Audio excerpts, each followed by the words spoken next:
ছাত্রছাত্রীরা এসএম এক্সক্লুসিভে সবাইকে স্বাগত।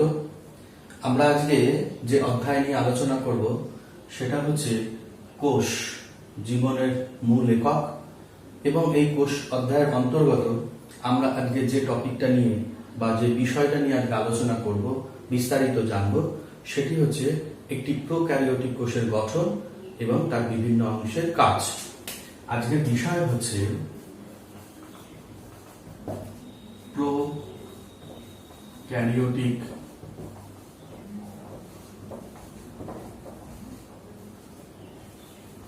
কোষের গঠন। এই প্রোক্যারিওটিক কোষের গঠন সম্পর্কে আমরা আজকে আলোচনা করব। সবার প্রথমে আমাদের জানতে হবে যে কোষ কাকে বলে। কোষ হলো আমাদের জীবনের বা আমাদের জীবেদের গঠনগত ও কার্যগত একটি একক।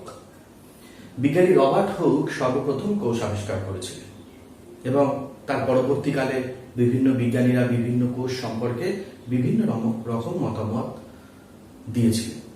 এবং পরবর্তী সময় জীবন বিজ্ঞানের উন্নতির সঙ্গে সঙ্গে মাইক্রোস্কোপের উন্নতির সঙ্গে সঙ্গে কোষের অভ্যন্তরে থাকা বিভিন্ন যে কোষীয় অঙ্গাণু বা বিভিন্ন বস্তু সে সম্পর্কে বিস্তারিত আলোচনা হয়েছে। কোষের মধ্যে থাকা একটি প্রধান কোষীয় অঙ্গাণু হচ্ছে কোষের নিউক্লিয়াস, যাকে কোষের মস্তিষ্ক বা মগজ বলা হয়। এই নিউক্লিয়াসের গঠন কেমন, কোষের মধ্যে এই নিউক্লিয়াসের গঠন কেমন, সেটার উপরে ভিত্তি করে কোষকে প্রধানত তিনটে ভাগে ভাগ করা হয়েছে।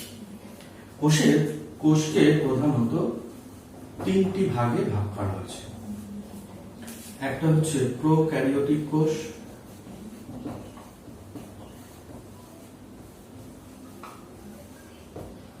একটি মেসোক্যারিওটিক কোষ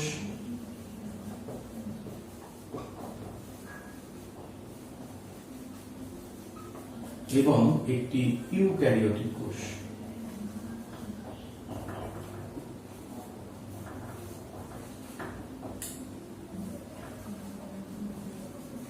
ইউক্যারিওটিক কোষ অর্থাৎ কোষে অবস্থিত নিউক্লিয়াসের উপর ভিত্তি করে কোষকে প্রধানত তিন ভাগে ভাগ করা হয়েছে। একটি প্রোক্যারিওটিক কোষ, একটি ইউক্যারিওটিক কোষ এবং একটি মেসোক্যারিওটিক কোষ।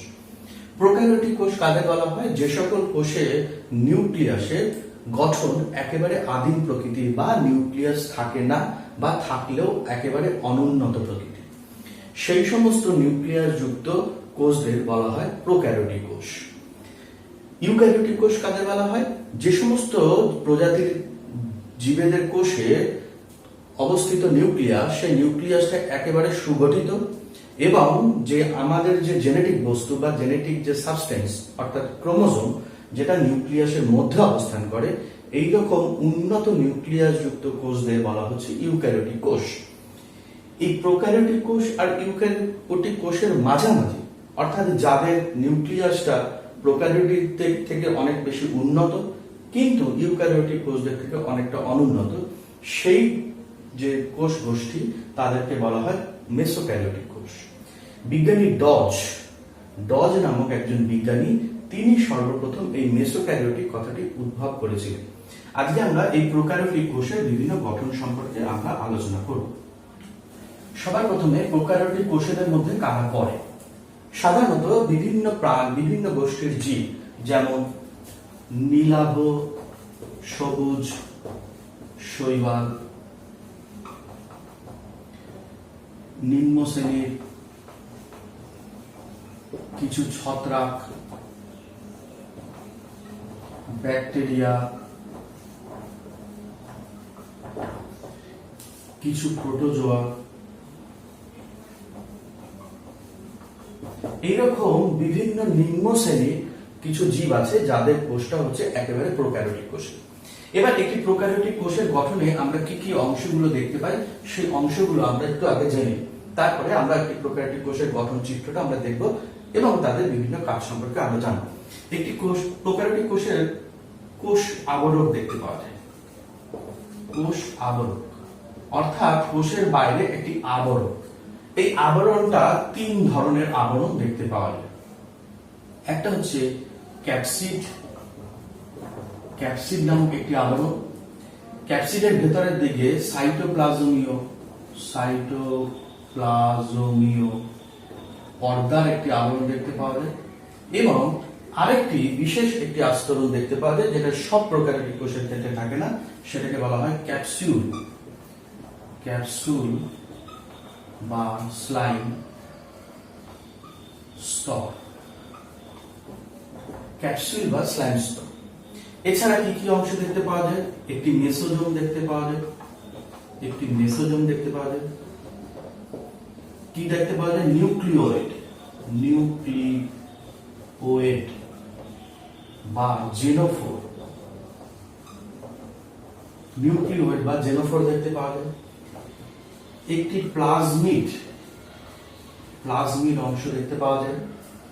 এছাড়া দেখতে পাওয়া যায় কিছু ফ্লাজেলা। ফ্লাজেলা। এছাড়া ফিমব্রি। ফিমব্রি বা পিলি। পিলি নামক কিছু বস্তু দেখতে পাওয়া যায়। এছাড়াও দেখতে পাওয়া যায় আরো একটি অংশ, কিছু কোষীয় অঙ্গাণু। কিছু কোষীয়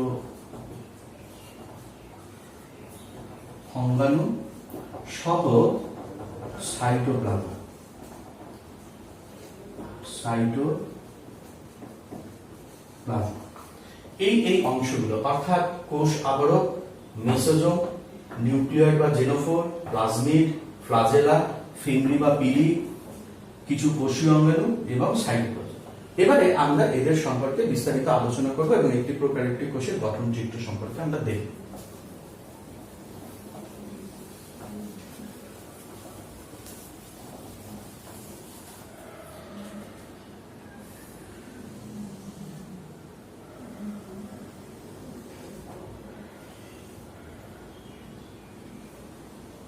এটা হচ্ছে একটা প্রোক্যারিওটিক কোষের একটা ইন জেনারেল বা ডায়াগ্রামেটিক একটি গঠন, যেখানে এরকম একটি আস্তরণ দেখতে পাওয়া যায় যেটাকে বলা হয় কোষ প্রাচীর। কোষ প্রাচীর। যদি ভাইরাস হয় শুধু, তাহলে এই ভাইরাসের ক্ষেত্রে সেটাকে ক্যাপসিড, একে অনেক সময় ক্যাপসিডও বলা হয়। ক্যাপসিডও বলা হয়। কোষ প্রাচীর বা ক্যাপসিড। এটা সাধারণত এরকম একটি ঘন বা একটি শক্ত একটি আস্তরণ, এরকম একটি শক্ত একটি আস্তরণ, যেটা প্রধানত সেলুলোজ, হেমিসেলুলোজ, লিগনিন, পেকটিন এই জাতীয় পদার্থ দিয়ে এই কোষ প্রাচীরটা তৈরি। এই জাতীয় পদার্থ দিয়ে এই কোষ প্রাচীরটা তৈরি।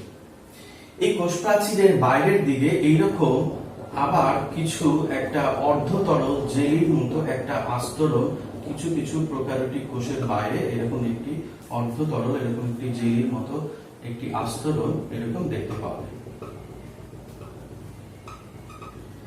অর্ধতরল জেলির মতো এরকম একটি আস্তরণ দেখতে পাওয়া যায়।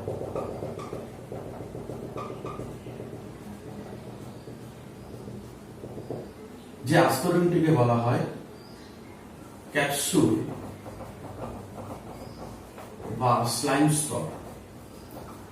স্লাইম স্তর, ক্যাপসুল বা স্লাইম স্তর। এছাড়া কোষের ভেতরে এরকম রয়েছে সাইটোপ্লাজম। এরকম রয়েছে সাইটোপ্লাজম। সাইটোপ্লাজম। এই সাইটোপ্লাজমকে বেষ্টন করে এইরকম এই সাইটোপ্লাজমের বাইরে এইরকম একটি আস্তরণ দেখতে পাওয়া যায়। এরকম একটি আস্তরণ দেখতে পাওয়া যায়, যেটাকে বলা হয় সাইটোপ্লাজমীয় পর্দা। সাইটোপ্লাজমীয় পর্দা, যেটাকে বলা হয় সাইটোপ্লাজমীয় পর্দা। এই সাইটোপ্লাজমীয় পর্দাটা অনেকটা কোষ পর্দার মতন, কিন্তু এই সাইটোপ্লাজমীয় পর্দার গঠনটা কোষ পর্দার মতো একেবারে সেম টু সেম বা একেবারে একই রকম গঠনযুক্ত নয়, বা একটু অনুন্নত বলে একে আমরা সরাসরি কোষ পর্দা বলে আখ্যা দিতে পারি না। এদেরকে বলা হয় সাইটোপ্লাজমীয় পর্দা। কিছু এছাড়াও এদের কোষের মধ্যে এইরকম এদের জেনেটিক বস্তু, সেটা ডিএনএ হতে পারে, আরএনএ হতে পারে, অথবা ডিএনএ এবং আরএনএ যা কিছু হতে পারে, এদের যে জেনেটিক বস্তু, এটা হচ্ছে জেনেটিক বস্তু। জেনেটিক বস্তু সেটা কি হতে পারে? ডিএনএ হতে পারে, আরএনএ হতে পারে। এই জেনেটিক বস্তুটা এইরকম, যেহেতু প্রকৃত নিউক্লিয়াস থাকে না বা নিউক্লিয়াস থাকে না বলে এই জেনেটিক বস্তুটা এরকম সাইটোপ্লাজমের মধ্যে এরকম মুক্তভাবে অবস্থান করে বা সাইটোপ্লাজমের মধ্যে খোলা অবস্থায় অবস্থান করে। এই ধরনের জেনেটিক বস্তুকে বলা হয় নিউক্লিওয়েড, নিউক্লিওয়েড বা জেনোফোর, নিউক্লিওয়েড বা জেনোফোর। এছাড়াও এদের দেহে এই সাইটোপ্লাজমীয় পর্দাটা ভেতরের দিকে এরকম ভাঁজ হয়ে এরকম কখনো ফাঁসের আকৃতি গঠন করে। এই সাইটোপ্লাজমীয় পর্দাটা কোষের ভেতরে এরকম ফাঁসের ন্যায় আকৃতি যে গঠন করে সেই বিশেষ গঠনটিকে বলা হয় মেসোজোম। সেই বিশেষ গঠনটিকে বলা হয় মেসোজোম। এবার আমরা চলে আসবো কিছু কিছু প্রোক্যারিওটিক কোষেদের ক্ষেত্রে, বিশেষ করে কিছু ব্যাকটেরিয়া, কিছু কিছু প্রোক্যারিওটিক কোষেদের ক্ষেত্রে এদের যে জেনেটিক ডিএনএ আছে, এদের যে জেনেটিক ডিএনএ, সেই জেনেটিক ডিএনএ ছাড়া অপর একটি চক্রাকার দ্বিতন্ত্রী এরকম একটি ডিএনএ অংশ দেখতে পাওয়া যায়, অর্থাৎ এরকম একটি ডিএনএ অংশ দেখতে পাওয়া যায়।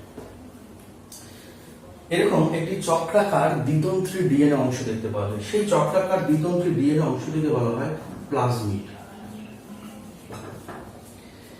এছাড়াও এদের দেহে কিছু কিছু প্রোক্যারিওটিক কোষের ক্ষেত্রে, সব প্রোক্যারিওটিক কোষের নয়, এবং এর সংখ্যাটা বিভিন্ন, বিভিন্ন প্রোক্যারিওটিক কোষের ক্ষেত্রে এর সংখ্যাটা বিভিন্ন, সেগুলোকে বলা হচ্ছে ফ্লাজেলা। এইরকম সাইটোপ্লাজমের ভেতরে থাকা একটি অংশ দিয়ে এরকম কতগুলি সূত্রাকার অংশ এদের কোষের বাইরে বেরিয়ে আসে, যেগুলো সাধারণত এই প্রোক্যারিওটিক কোষেদের গমনে সাহায্য করে। এই ধরনের যে সূত্রাকার যে অংশটি এদের সাইটোপ্লাজম থেকে উৎপত্তি হয়ে কোষের বাইরে বেরিয়ে আসে তাকে বলা হয় ফ্লাজেলা। ফ্লাজেলা এগুলো ফ্লাজেলিন নামক এক ধরনের প্রোটিন দিয়ে তৈরি। এই ফ্লাজেলা গুলো সাইটোপ্লাজমের মধ্যে এরকম যে অংশ দিয়ে তৈরি হয় সেগুলোকে বলা হয় ব্লেফারোব্লাস্ট। ব্লেফারোব্লাস্ট। এবারে এগুলো গেল একটা প্রোক্যারিওটিক কোষের একটা কমন গঠন। এছাড়াও কিছু কিছু প্রোক্যারিওটিক কোষ আছে, সেরকম প্রোক্যারিওটিক কোষেদের এরকম বাইরের দিকে কিছু কিছু প্রোক্যারিওটিক কোষে, যেমন কিছু গ্রাম নেগেটিভ ব্যাকটেরিয়ার ক্ষেত্রে এরকম কোষের বাইরে এরকম সূক্ষ্ম সূক্ষ্ম সূক্ষ্ম সূক্ষ্ম রোমের মতো কতগুলো অংশ দেখতে পাওয়া যায়, যেগুলোকে বলা হয় ফিমব্রি, ফিমব্রি বা পিলি। এগুলো পিলিন নামক এক ধরনের প্রোটিন দিয়ে এর গঠিত। তাহলে একটা প্রোক্যারিওটিক কোষের গঠনে আমরা কি কি অংশ দেখলাম আমরা আরেকবার দেখে নিই। একটি প্রোক্যারিওটিক কোষের গঠনে সবার বাইরে একটা সেলুলোজ, হেমিসেলুলোজ, লিগনিন, পেকটিন এই জাতীয় পদার্থ দিয়ে তৈরি থাকে একটা কোষ প্রাচীর। একে অনেক সময় ভাইরাসের দেহে এই আবরণটাকে বলা হয় ক্যাপসিড নামক একটা প্রোটিন আবরণ থাকে। এই কোষ প্রাচীরের বাইরের দিকে একটি অর্ধতরল জেলির মতো একটি আস্তরণ থাকে, যেটিকে বলা হয় ক্যাপসুল বা স্লাইম স্তর। এছাড়াও এদের সাইটোপ্লাজমের বাইরে এইরকম একটি পাতলা কোষ পর্দার মতো একটি আস্তরণ থাকে, যেটা কোষ পর্দার গঠনের তুলনায় একটু আলাদা। এদেরকে বলা হয় সাইটোপ্লাজমীয় পর্দা। এগুলো তাহলে এই তিনটে হচ্ছে এদের কোষের আবরক, অর্থাৎ একটা কোষ প্রাচীর, একটা ক্যাপসুল বা স্লাইম স্তর এবং একটা সাইটোপ্লাজমিক পর্দা। এই তিনটে তাদের দেহকে আবরণ করে রাখে এবং বাইরের আঘাত থেকে রক্ষা করে বা অন্যান্য কোষের গঠনে অংশগ্রহণ করে এবং অন্যান্য যে বিভিন্ন বিজাতীয় বস্তু যাতে কোষের মধ্যে প্রবেশ না করতে পারে, জল প্রতিরোধ করে, এই সমস্ত বিভিন্ন কাজ এই আবরণগুলো করে। এরপরে কোষের মধ্যে এই যে সাইটোপ্লাজমীয় পর্দাটা ভেতরের দিকে ভাঁজ হয়ে একটা মেসোজোম গঠন করে।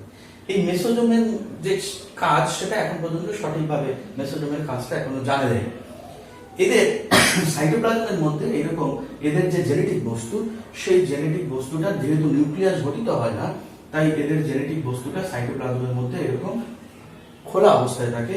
এই ধরনের জেনেটিক বস্তুকে বলা হয় নিউক্লিওয়েড বা জেনোফোর। এরপরে এদের কিছু সাইটোপ্লাজমীয় অংশ রয়েছে, যেটার মধ্যে সাইটোপ্লাজম রয়েছে।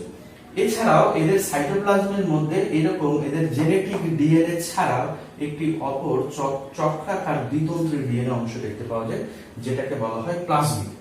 এই প্লাজমিড কিন্তু সমস্ত প্রকারের কোষে দেখা যায় না, কিছু কিছু প্রোক্যারিওটিক কোষের মধ্যে এই প্লাজমিড থাকে। প্লাজমিড সাধারণত ভেক্টর হিসেবে কাজ করে। বর্তমানে জেনেটিক ইঞ্জিনিয়ারিং এ এই প্লাজমিডের ব্যবহার, প্রচুর পরিমাণে প্লাজমিডকে ব্যবহার করা হয় বিভিন্ন বস্তু ঈপ্সিত জিনকে প্রবেশ করানোর জন্য এবং তার দ্রুত রেপ্লিকেশন ঘটিয়ে সেখান থেকে ঈপ্সিত জিনের প্রচুর পরিমাণে ক্লোন তৈরি করবার জন্য কিন্তু প্লাজমিড এখন জেনেটিক ইঞ্জিনিয়ারিং এ প্রচুর পরিমাণে ভেক্টর হিসেবে ব্যবহার করা হয়। এছাড়াও এদের দেহে রয়েছে এরকম একটি ফ্লাজেলা, বা এই ফ্লাজেলার উপরে ভিত্তি করে বিভিন্ন ভাবে প্রোক্যারিওটিক কোষে ভাগ করা হয়েছে। ফ্লাজেলা কখনো একটা থাকতে পারে, কখনো এক প্রান্তে এক গুচ্ছ থাকতে পারে, কখনো দুই প্রান্তে দুই গুচ্ছ থাকতে পারে, কখনো সারা দেহ থাকতে পারে, বিভিন্ন ধরনের। এবার এই ফ্লাজেলা গুলো সাইটোপ্লাজমের মধ্যে যে অংশটা দিয়ে তৈরি হয় তাকে বলা হয় ব্লেফারোব্লাস্ট। এছাড়াও কিছু কিছু প্রোক্যারিওটিক কোষে এইরকম বাইরের দিকে অসংখ্য সূক্ষ্ম সূক্ষ্ম পিলিন নামক এক ধরনের প্রোটিন দিয়ে এরকম কতগুলো রোমের মতো অংশ দেখতে পাওয়া যায়, যেগুলোকে বলা হয় ফিমরি বা পিলি। এর মধ্যে পরীক্ষায় মেসোজোম, প্লাজমিড, সাইটোপ্লাজমীয় পর্দা, ফিমরি বা পিলি, ক্যাপসুল বা স্লাইম স্তর, নিউক্লিওয়েড বা জেনোফোর, ব্লেফারোব্লাস্ট এবং এই অংশগুলো কিন্তু সংজ্ঞা হিসেবে পরীক্ষায় ভীষণভাবে আসে। আমাদের একটা প্রোক্যারিওটিক কোষের সম্পর্কে ধারণা হলো, এটা হলো একটা প্রোক্যারিওটিক কোষের ইন জেনারেল গঠন বা একটা সার্বিক গঠন। এবার এক এক ধরনের প্রোক্যারিওটিক কোষের গঠন কিন্তু এক এক ধরনের, কেউ গোলাকৃতি, কেউ ডিম্বাকৃতি, কেউ লম্বা নলাকার, কেউ পেঁচানো, এরকম বিভিন্ন আকৃতির কিন্তু প্রোক্যারিওটিক কোষ দেখতে পাওয়া যায়, যাদের মধ্যে সাধারণত এই সমস্ত কোষীয় বস্তুগুলো দেখতে পাওয়া যায়। ধন্যবাদ সকল ছাত্রছাত্রীকে। পরের কোষের বিভিন্ন অংশ, এই অধ্যায়ের অন্যান্য অংশগুলো দেখার জন্য আমাদের পরবর্তী ভিডিওটা ফলো রাখতে হবে এবং সাবস্ক্রাইব করতে হবে ইউটিউবে SM এক্সক্লুসিভ।